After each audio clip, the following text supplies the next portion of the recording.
इस गांव में रामलाल नाम का एक धोबी रहता था। वह बहुत मेहनती था और पूरे गांव के कपड़े धोने और प्रेस करने का काम करता था। उसकी ईमानदारी और मेहनत के सुबह सूरज निकलने से पहले ही रामलाल उठ जाता। वह अपने गधे नंदू को तैयार करता और गांव के घर घर जाकर गंदे कपड़े इकट्ठा करता। फिर वह नदी किनारे जाकर कपड़ों को अच्छे से धोता, सुखाता और उन्हें प्रेस करके चमका देता। शाम होते होते वह उन कपड़ों को घर घर पहुंचा देता और बदले में अनाज या कुछ पैसे ले लेता। रामलाल की परेशानी। एक रामू अंकल, मेरी बात सुनो। हमारे घर में कपड़े भी बहुत बड़े हैं। हमारे कपड़े भी नदी से धोकर हमारे घर पहुंचा देना। जितना आपका उपाय बनेगा हम आपको दे देंगे। चलो बेटा, आपकी तो बात सही है। जब पूरे गांव के कपड़े मैं यहाँ से लेकर जाऊंगा तो आपके कपड़े भी आपके घर से उठा लूंगा। मेरा जितना उपाय बनेगा मुझे दे देना। सुबह मैं नदी पर कपड़े धोने जाऊंगा। सुनो, मेरे पास आज बहुत सारे गांव वालों के कपड़े हैं। मैं नदी पर जा रहा हूं कपड़े धोने के लिए और मुझे बहुत समय लग जाएगा कपड़ों को धोने में।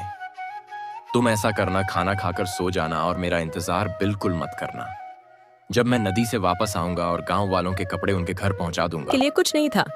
जो गांव वाले पैसे दें उससे खाने के लिए कुछ सामान भी ले आना। गांव वाले आपके साथ बहुत अच्छा बर्ताव करते हैं। गांव में बहुत लोग रहते हैं जो कपड़े धोने का काम करते हैं। देखो पाई ये अम्बे माए के हैं, लेकिन गांव वाले आपको ही कपड़े धोने का काम देते हैं। फिर वह नदी किनारे जाकर कपड़ों को अच्छे से धोता, सुखाता और उन्हें प्रेस करके चमका देता। जमींदार जी, मैंने आपकी अपनी नदी से धोकर आपके घर में रख दी। आप मेरी बात सुने, मैं बहुत परेशान हूँ। मेरे घर में खाने के लिए कुछ नहीं है। जितना मेरा हक बनता है मुझे दे दीजिए। मुझे खाने के लिए कुछ सामान खरीदना है। घर में मेरी बीवी और मेरे बच्चे भी भूखे हैं। रमेश, मेरी बात सुनो। मेरे पास आज पैसे नहीं हैं। अगर मेरे पास आज पैसे होते तो मैं तुम्हें जरूर देता। मेरे पास पैसे आएंगे तो आकर ले जाना।